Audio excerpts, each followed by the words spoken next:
Hey everyone, it's Jamie from IndependenceStNola and Seasons in Ritual, and I'm here in outer space with my Me good too. friend with my good friend Helen, otherwise known as the Crimson Cadaverous. Hello. Oh, your space looks great, by the way. Oh, yours is looking stunning. Thank you. Just clean it up. Just cleaned it up this morning. Okay, so we are in the week of 522 to 528. We're officially in Gemini season. We are recording this on Sunday, FYI. So we are on the first day of Gemini season. Yay, Gemini season. Yay, Gemini season. And so what we're working with this week is still that energy of the big of a grand cross. Is that correct? Yes, that is correct. A fixed grand cost. A So fixed grand cross. And that energy came in during last week or just came in during today? yeah, started to come in last week, and it's mainly between Mars, Pluto, and Jupiter, but also involves the North and the South node. Okay. So we've got important planets and points at each of the fixed signs of the zodiac. So that's Taurus with the North Node and Jupiter. Mm-hmm. And then we've got Mars that just moved into Leo. Mm-hmm. We've got Pluto in Aquarius. And Mm-hmm. we've got the South Node at Scorpio. Scorpio. Okay. Yep. So we've got the fixed grand cross. So all of these planets and points are 90 degrees away from each other, creating squares Mm-hmm. and oppositions, which, of course, presents us with some challenges. But Mm-hmm. I think these are some good challenges for us actually to kind of level up with all these things that we've been evolving with recently. Yep. I was gonna say, I think the word that's coming in really strong is integration. Yes. Yeah. Because we do want to be balanced. And so this is a great way to start integrating those new energies that have come but in a way we can balance them. And Yep. can I just say, Eris has been really big lately. Now, I'm not saying like necessarily in my chart but her energy she's been disrupting a lot. And so Yeah. thank you, Eris. Yep. She's definitely, always kind of there doing what needs to be done to level us up. And Shaking those I've trees. definitely been feeling her energy a lot too. And it's like starting to just really appreciate her because she only disrupts what needs to be disrupted. So Right. Um, okay, so Monday on the 22nd, the moon will be in Cancer. yes. Right. Okay, but we want to talk about Mars and Leo will be squaring Jupiter and Taurus. Yes. So this is part of that fixed grand cross that we were talking about. And Mars squaring Jupiter, I actually see this as really positive because the challenge in this is to expand upon our powerfulness. Like how, getting to a point where we can like stand more strongly and courageously in our power. I agree with that. And I think what's really interesting too is because Mars is still in the first degrees of Leo, correct? And Yes. Jupiter is in the first degrees of Taurus. So it's almost like getting our sea legs, like this idea, like, oh, wait, we can do this now. Yes, Yeah. absolutely. And especially like Jupiter, is a very jovial planet, and Mars is very powerful. So, I feel like it's also like adding some power to our faith in the world. I like that. Yeah. And it's important to remember, um, Jupiter rules Sagittarius, but in Sagittarius is a fire sign, Yes. and Mars is in Leo, which is fire. But I Yes. do feel like Jupiter has brought a little fire into this Taurus, even though, like, I don't really see, I don't know how I see most of the planets. I feel like Mars is being fiery. I feel like Pluto being cold.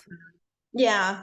But not to go on this big long tangent, but now I'm starting to see Jupiter being a little fiery. Yeah, I think so, definitely. Especially in Taurus because he comes in with fire and he can kind of ground in that fire in Taurus. Mm-hmm. I think I love that.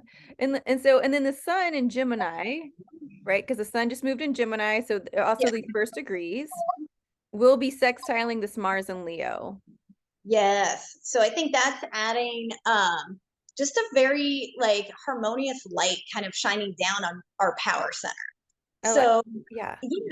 we really are lighting up with this energy. So I think, the important thing to remember is, we always say with like squares and things like that, that they are challenges, but I think we need to kind of reframe, the way that we look at challenges to be like a positive thing, where it's like the challenges that we take help us evolve. Right, because what the energy I'm getting from this is like the challenge is to remember that you're a bad bitch. Right? Like Yeah. the challenge is to remember, oh wait, you know what you're doing. Or no, wait, you actually are showing up with new energy. Oh, you are showing up with new boundaries. Yeah. Oh, yeah. So, and I like how everything is kind of in these first degrees of like, oh, this is what we're going to be doing now. We're going to get Yeah. used to it. I agree. Like it's almost like we're kind of learning how to fly on our own. We're ready. Yeah, I think so. Which means you guys take it easy. We don't be running into each other. Yeah, yeah. I mean, it is Gemini season, so we're kind of just like going in a million different directions, but it's like take a couple deep breaths. Yeah. Okay, so Tuesday, the moon will still be in Cancer. Yes. It will be conjunct Venus. Yes. So this is a very, very beautiful feminine energy of kind of just knowing our own self-worth and taking care of ourselves. So again, we are going through this kind of like transformative, like leveling up period, but we need to also remember our self-care. And definitely Tuesday reminds us of that. That's great. What else would you like to say about Tuesday? Well, we were talking about our friend Eris, and Mm-hmm. she is squaring the moon as well as Chiron on Tuesday as well. So again, I think that's just kind of like almost like I kind of read that as like a debridement of a wound, like kind of debriding, the wounds. Which again, when you debride a wound, it's because it's healing. So we're Mm-hmm. just kind of clearing away what was left over. Okay, I like that. I like that a lot. Um, yeah. To me, it's almost reading like you don't have to give people the benefit of the doubt. Yeah, yeah, I like that too. Yeah, like let that wound heal. You don't have to keep opening it a little bit. Yeah, because it's like it's already healed. We almost Right, just have to like clear away at the debris. right. I love it. Okay, so Wednesday. Yes. So Um, Wednesday's interesting because, the big story this week has been this fixed grand cross, mhm. and the moon gets involved in this fixed grand cross on Monday, or I'm sorry, on Wednesday. On Wednesday, because the moon will move into Leo. Yes. So Okay. once the moon moves into Leo, we're Mm-hmm. going to see a conjunction with Mars, Mm-hmm. a square to the north node and Jupiter, which means Mm-hmm. also a square to the south node, Mm-hmm. and then an opposition with Pluto. So basically, the moon is our feelings. The moon is like how we move through our daily life. Mm-hmm. And to have that kind of like come in the mix of this grand cross, it's like we get to like kind of feel our way through this tension. Yeah. And I was gonna say the moon coming in and conjuncting Mars, conjunction's close. Is that Yes. 0 to 2 degrees? What is that? Yeah. I mean, there'll actually be an exact conjunction on that day at one point. So I think it's so beautiful, like that divine masculine, which is Mars to me, and the divine feminine are meeting this Yes. square energy together. Hmm. Yeah. I think Yeah. I that's mean, I feel like it's actually a really balancing energy. mhm. And if we really do take the time to feel our way through this, I think we are going to, level up. Yeah, come out stronger on the other side. And I mean, I do mean that stronger on the other side. Like just sit with yourself these days, like this day, like talk with yourself, kind of notice what's going on, kind of see where you want to go, right? And see how your intuition can get you there, and then that movement within Mars can get you there too. I mean, I know it's, not the way we would normally think about like the shape of a grand cross, but I kind of keep thinking about this as like a portal. A portal? Yeah, like kind of Yeah. like just moving through it, because again, we have to like kind of feel our way through it with the moon energy. So, Yeah, but you know what? I always think, I think a grand cross would be a portal because it's a cross, right? But it looks like a big square, I mean, in the yeah, middle. that's true. Yeah. Cross, So, that middle, that's portal vibes.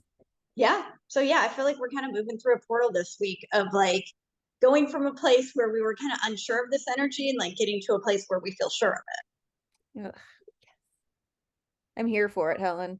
I don't know about you. it. Okay, so do you want to talk about still on that day anything about sextiling the sun or opposite Pluto and Aquarius? Yeah, I mean, I think, the thing mainly I would just say about sextiling the sun is that again, like a very harmonious light kind of shining down on what we're doing. Like almost like somebody holding a light over going like, you can see perfectly Yeah. now with this bright light shining on And it's important for you guys too to remember the way I read Gemini, because Gemini went through the South Node before it went into Scorpio. When Gemini was in that South Node, I saw that as the ending of duality. you.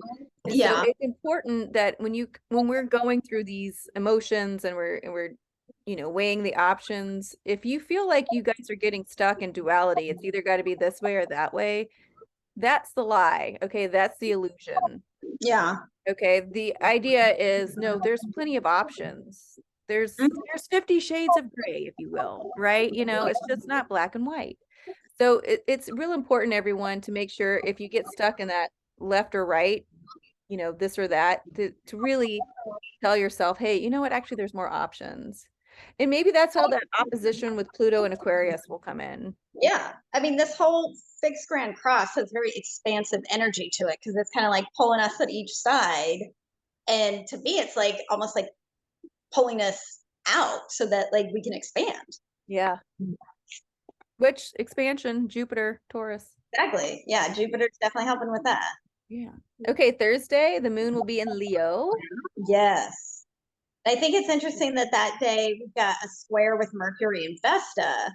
So Mhm. it's like again, Mercury is our mind, how we think through things, how we would think through our routines. Mhm. So I think whatever we're expanding upon with this fixed grand cross, this moon squaring Mercury is going to help us like kind of think through how we move forward with that. Yeah, I like that.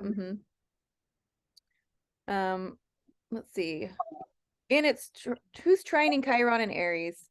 Yeah. The moon is?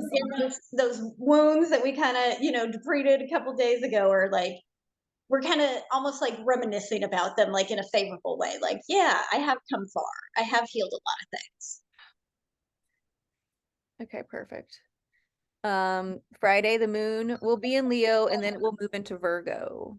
Yes. Okay, do you And want to talk about though the moon in Leo will be squaring Uranus I think is important because that's definitely an energy that's challenging us to accept changes, make changes. um there's revelations that may come with that, that yeah. again we need to kind of play around with. Mm-hmm. It's definitely an energy of kind of expect the unexpected, Mm-hmm. which I Yeah. think is interesting because we also, part of this fixed grand cross, we have Mars squaring the North Node on that same day. So I think, the North Node is our collective destiny, the direction we're moving in. And so at this point, it's like we're challenged to possibly consider a different direction or a different way of doing things Mm-hmm. and not be so stuck in like the way we necessarily had it planned out before. That makes perfect sense. And if you guys feel like a little anxiety starting to pop up, like she said, that's normal. Okay, but also just see how it presents itself to you, right? See what's showing up. The whole idea is that the universe wants to move us forward, Yes. something better and higher and loving and joyful and abundant. And so it could come out of the blue like, oh my God, I could do it this way. Mm-hmm. That's so much easier. What I think it's important to remember that, just because the energy feels different Mhm. doesn't mean it's bad. It's just new. And I think, Venus sextiling Uranus on that day reminds us of that like our value system is changing. Mhm. And so things are going to feel differently for us. Right. And it's And okay. different, yeah, different's not always bad. No. And also like that water, right? Like you said, those feelings coming in, Yes. allow that. Like we've got to allow this to be okay with feeling that. It's like, oh, okay, yeah. Okay, Saturday, Yes. moon will be in Virgo. Yes. And we're going to have a square to the sun, which gives us the first quarter moon. Hmm. So this one's nice because, it's in mutable signs, so Virgo and Gemini. So mutable kind of allows us to move things. So Hmm. again, we're moving some energy this week. Hmm. And I think we're going to finally feel like we can take some action finally because, as much as like we had that new moon come in and we're like excited about things, this fixed grand cross has kind of put us like at a little bit of a standstill as we kind of contemplate all these energies. Yeah, as things start to even up. And so I think this first quarter moon is going to be like, all right, now it's time to actually take action on these things and move forward with it. Yeah, that resolver, huh? Yep, exactly. And we've got an opposition with Saturn, which is like, helping us like make sure we have the proper boundaries and the Right. solid foundations and that we're, releasing, restrictions that we don't need. And because it's training Mercury in Taurus, so we'll be able to speak about it. Yes. And Like write new, figure it out. Go ahead, sorry. oh, I was saying write new narratives. Yeah. Yeah, that's really good. That's a pretty balanced day, quite honestly, with all the Yeah. with the air, fire, earth. Who am I missing? Water. Mm-hmm. Yeah, with Pisces. Yeah. Yeah.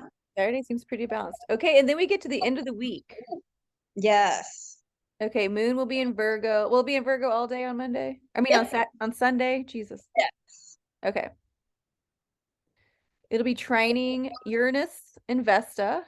Yes. So You those things that we were kind of challenged to, change and like be open to different, perspectives, I think we feel like a little more comfortable with them with this trine. okay? Let's see. Moon in Virgo will square Juno, who's in Gemini. Yes. So making sure we're committed to the right things. Right. And also like Juno's relationships and in Gemini. So Yes. it's important to see relationships can look different. Relationships don't have to look just like this or that. Yes. Again, bring in that spectrum of how relationships can look and show up in your life. Yes. Yeah. And then the moon in Virgo will be sextiling Venus. Yes. So again, some more of that like super feminine, harmonious energy to just kind of allow us to take some time with this energy that we've been feeling all week. Yeah, and what's also coming through is this idea like if we have a different idea of like our self-worth, like we don't Mhm. have to jam it down people's throats. We're like, "No, actually, this is just where I am right now." So, Yeah, absolutely. yeah. I You think guys, there's a lot of acceptance with that energy. yeah, you can take it or leave it, but I'm taking it. Yeah. Yeah. But I think the big story that day is that the sun is going to be squaring Saturn. The sun is in Gemini, friends, and it'll be squaring Saturn and Pisces, so they're going to be looking at each other. Yep. And I think, that challenge with that square is to make sure that we are establishing authentic boundaries and foundations Hmm. that really speaks to who we actually are versus like what we think we're supposed to be doing. Yeah, and that really comes through too with Gemini, because Gemini's ruler, Mercury, is in Taurus. Mm-hmm. And so that's going to bring a lot of grounding energy in there. And, you know, again, let's just say, like, just take the example of me and you. We do astrology, we do tarot readings, and it's important for us to show up how we are authentically. And so, like, before, when you would think of an astrologer or a tarot reader, they had a certain look, Yes. like a certain feel. Yeah. Yeah. And so sometimes when you go in these things, it's kind of hard to navigate because you're like, oh, I mean, that's not exactly who I am, but I'm not sure. This is kind of what I want to break into. And so Right. that square, right, kind of just shows like, oh, okay, well, we know what we like Pisces, right? Like our dreams and what we want to do. Yep. Saturn building in that foundation, but then Gemini, that square's there saying you can show up how you want to show up. Like there's still that spectrum. I keep saying the word spectrum, but that's what's just kind of, does that make sense? It does. And I like how you mentioned like Saturn being in Pisces because again, there is like just kind of as you mentioned, like almost like reestablishing like spiritual foundations and boundaries that again, and also breaking restrictions that don't really apply anymore. Yeah, and literally like Pisces is spiritual. Right. And I Yeah. think I think, we can also extend spiritual to basically everything we do with our lives, like adding like, a ritual and a spiritual practice to basically everything we do in that because we are all connected. Mm-hmm. And if that seems like a little too much for you guys, don't worry. Helen and I have got it covered. Okay, is there anything else you want to talk about for this week coming up? It And seems no, like a good energy. I think this is a really good energy week. It's a week that I think is going to, challenge us to move and Get out of yeah, our comfort zones, you guys. It's a new energy. I know we talk about it all the time, but when these squares come in, like you said, it's really jockeying us for where we need to feel comfortable to keep moving forward or moving right. up. Yeah. And I think it's important to just remember to approach this energy positively because, it's up to us to decide if it's good or bad. Yep. It sure is. And then like, or okay, Yeah. or Just be. yeah, exactly. Welcome to Gemini season. All right, friends. Again, if you want to book a reading with Helen, you can do it. You can reach out to her via Medusa's Lair or on her Instagram. And then again with me, if you want to book a reading with me, you can reach out to me via my Instagram, YouTube channel. Oh, Helen's got a YouTube channel too, or my websites. So welcome to Gemini season. Yay. Bring in the twins. Yes. Yeah. Okay, you guys, we'll see you next week. Thank you for hanging out in outer space, Helen. I appreciate Okay. Anytime. it. All right, bye. Bye.